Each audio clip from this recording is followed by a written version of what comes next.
Hi!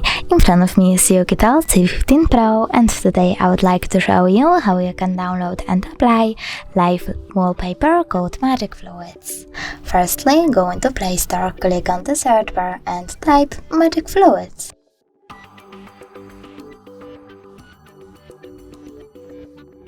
Then you need to download this app from this developer and open it.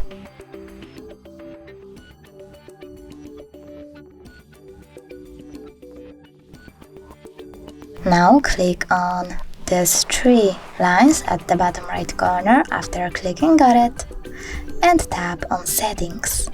Now choose I accept and customize your wallpaper however you wish to.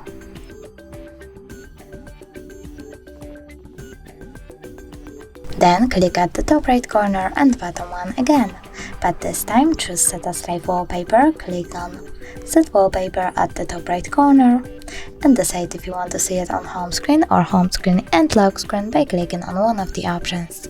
So now when I go back, I can see that my wallpaper has changed. Thanks so much for watching. If you enjoyed this video, don't forget to leave a like, comment and subscribe. Bye!